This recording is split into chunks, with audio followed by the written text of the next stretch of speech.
Asia cup cricket നടക്കുമ്പോൾ cricket എന്ന് പറയുന്നതും ഫുട്ബോൾ എന്ന് പറയുന്നതും ഏത് കളിയും ഹോക്കി ആയാലും ഏത് കളിയായാലും അതൊരു സ്പോർട്സ്മാൻ സ്പിരിറ്റാണ്. ശത്രു രാജ്യങ്ങൾ തമ്മിൽ ശത്രുക്കളായി നിൽക്കുമ്പോൾ പോലും സ്പോർട്സിൽ ശത്രുക്കളില്ല, എല്ലാവരും മിത്രങ്ങൾ. അതാണ് സ്പോർട്സ്മാൻ സ്പിരിറ്റ് എന്ന് നമ്മൾ പറയുന്നത്. നമ്മൾ പറയുന്ന ഒരു പ്രയോഗമുണ്ട്, എല്ലാ സ്പോർട്സ്മാൻ സ്പിരിറ്റിൽ എടുക്കുക. അപ്പോൾ ശത്രുക്കളില്ല സ്പോർട്സിൽ, കളിക്കാർ മാത്രമേ ഉള്ളൂ. കളിയും കളിക്കാരും മാത്രം. തോറ്റാൽ ജയിച്ചവനെ ഇടിക്കത്തില്ല, ജയിച്ചവൻ തോറ്റവനെ തല്ലത്തില്ല. അതൊരു സൗഹൃദമായിട്ട് പോകും. ചില കളി ജയിക്കും, ചില കളി തോക്കും. അത് വേറൊരു തലമാണ് സ്പോർട്സ്മാൻ സ്പിരിറ്റ് എന്ന് പറയുന്നത്, ഒരു വേറെ. പക്ഷേ ഏഷ്യ കപ്പിൽ പാകിസ്ഥാനിലെ ആളുകളെ ഇന്ത്യക്കാർ ഷേക്ക് ഹാൻഡ് കൊടുത്തില്ല, പാകിസ്ഥാൻകാരും കൊടുത്തില്ല, പരസ്പരം ഷേക്ക് ഹാൻഡ് കൊടുത്തില്ല.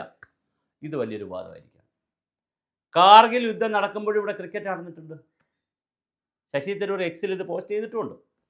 കാർഗിൽ യുദ്ധം നടക്കുമ്പോൾ നമ്മൾ ഇത് ചെയ്തിട്ടുണ്ടെന്നേ, അപ്പോഴും ഷേക്ക് ഹാൻഡ് കൊടുത്തിട്ടുണ്ട്.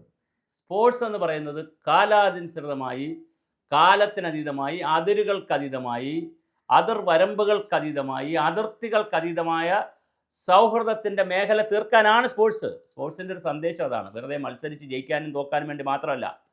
സ്പോർട്സിൻ്റെ ഏറ്റവും വലിയൊരു പ്രത്യേകത കാലത്തിനും ദേശത്തിനും അതിരുകൾക്കും അതിർത്തികൾക്കും അപ്പുറമുള്ള സൗഹൃദം ഊട്ടിയുറപ്പിക്കാനാണ്.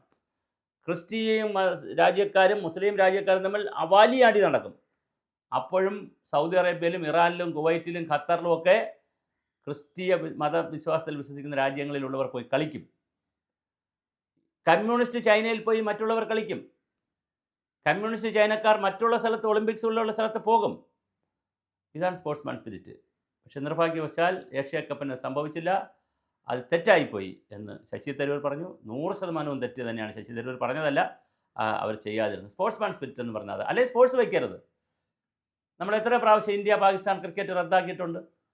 കളി ഫിക്സ് ചെയ്ത് ടിക്കറ്റ് വിറ്റതിന് ശേഷം റദ്ദാക്കിയിട്ടുണ്ടല്ലോ. റദ്ദാക്കിയ കുഴപ്പമില്ല. പക്ഷേ കളി വച്ചാൽ സ്പോർട്സ് ഗ്രൗണ്ടിൽ ഇറങ്ങുന്ന കളിക്കാർ തമ്മിൽ അവിടെ ഷേക്ക് ഹാൻഡ് കൊടുക്കുകയും അവർ ഒരു മനസ്സോടുകൂടി സ്പോർട്സിനെ മാത്രം കാണുകയും പിന്നെ വീട്ടിൽ പോയതിന് ശേഷം ശത്രുതയൊക്കെ. എത്രയോ പാകിസ്ഥാൻ ക്രിക്കറ്റ് താരങ്ങളൊക്കെ ഇന്ത്യക്കെതിരെ വർത്തമാനം പറഞ്ഞിട്ടുണ്ട്, ദേശവിരുദ്ധം പോലെ പറഞ്ഞിട്ടുണ്ട്.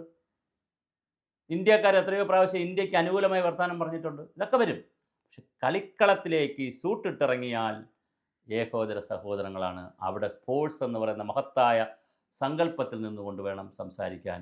അതിന് ജാതിയില്ല, മതമില്ല, വർഗമില്ല, വർണ്ണമില്ല, അതിർവരമ്പുകൾ ഇല്ല.